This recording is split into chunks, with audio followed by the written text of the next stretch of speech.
Hey, this is Dr. Barry. So you've decided to give the ketogenic way of eating a try. I'm glad.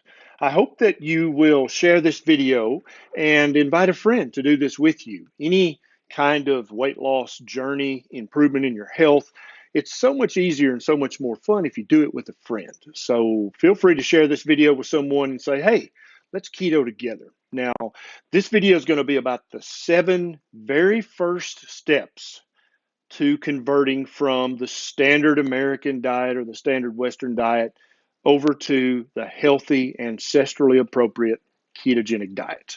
And so I'm going to keep this video very, very simple and very basic. I have many other videos about the ketogenic way of eating on this channel. I have a whole playlist called Keto 101. And so if you're brand new to this and you want to learn how to keto properly, Keto 101 is the resource you want to check out. So let's go through the 7 steps of starting the keto diet. Step number 1 is to remove all sugars of all kinds from your diet. There are so many people who know that sugar in the sugar bowl and sugar that they add to their coffee, that's bad for you. We all know that. The sugar in donuts, the sugar in pastries, all that stuff's bad for you. You know that. But a lot of people think that the sugar in organic agave nectar is good for them, but it's not. It's just sugar. A lot of people think that locally sourced, organically produced honey is very good for you. I don't believe it is at all. I think it's nothing but sucrose and fructose, which are sugars.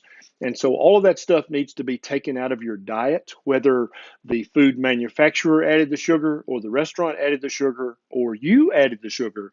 It's still sugar. It all needs to go. That's step 1. And that's honestly the most important step. Many people, just by going and doing step 1, they'll start to feel better immediately. That's how powerful step 1 is. Step 2 is almost as powerful, and that is to remove all grains from your diet. And so the most common grains would be wheat, rice, oats, corn. All those need to go. None of those contain any nutrition that you can't get better from another source. All of them are very inflammatory to your gut. Some people have immediate, obvious inflammation if they eat grains. Other people, the inflammation is much more subtle. It may not show up in the gut. It may show up as inflammation in a joint or inflammation in the skin. But on a truly healthy ketogenic diet, you have to remove all grains from your diet. Now, that obviously includes the grains in processed foods that you would get in a cardboard box or a plastic bag, but it also includes organic stone ground grains as well.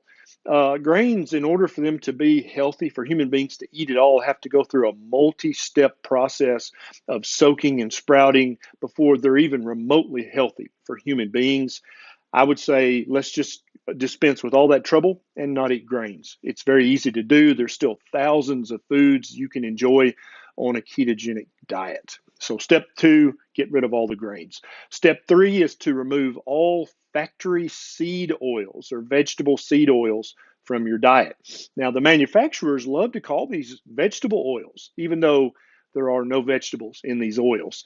These are canola oil, which comes from a rapeseed plant. This is corn oil. This is soybean oil.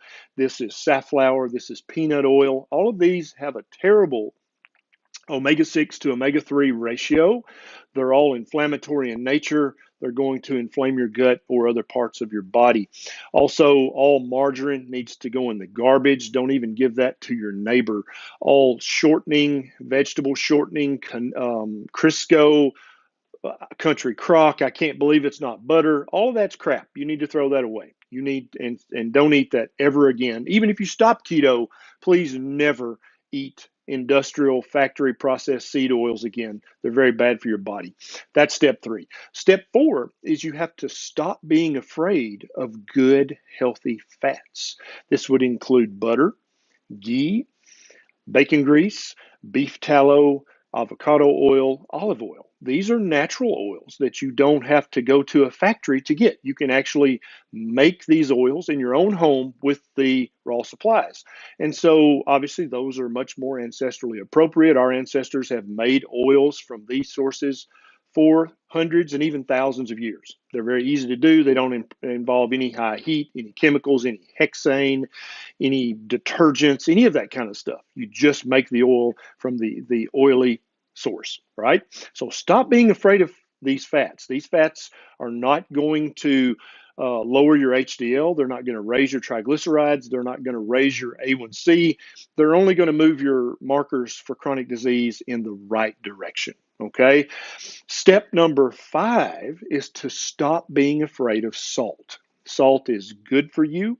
All mammals, from the smallest to the largest, love salt and need salt. There is a reason that animals will walk miles to lick on a salty rock, and that's because all mammals need salt.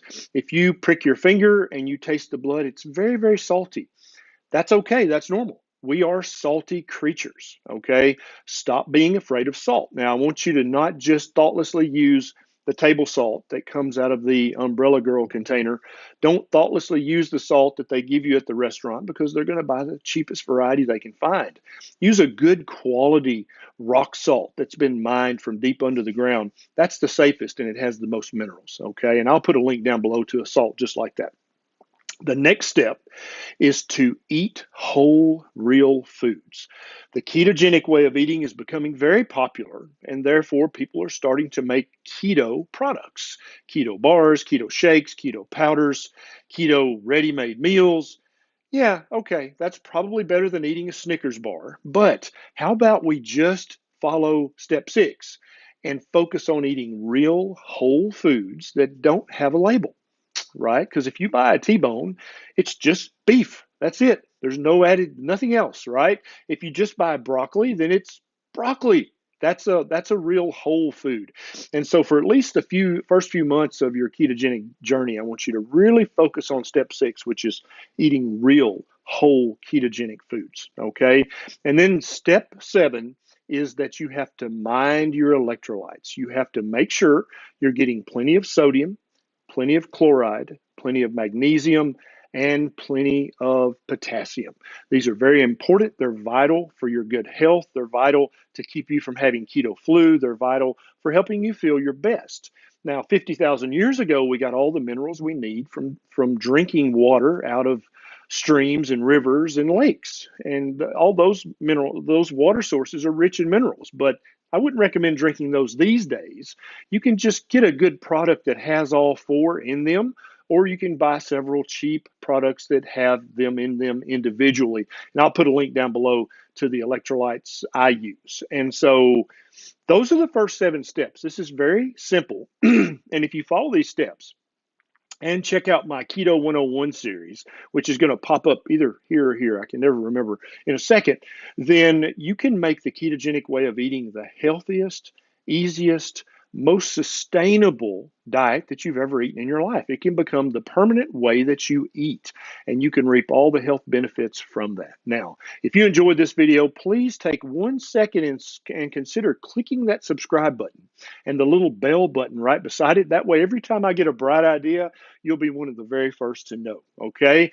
And if you have found that my videos have helped you in some small way, and you'd like to join our keto family and help me have more time to make videos just like this one, click on my Patreon link. It's right down there in the show notes. You can sign up very quickly and throw a buck or two my way to help me have more time to make videos just like this one. This is Dr. Barry. I'll see you next time.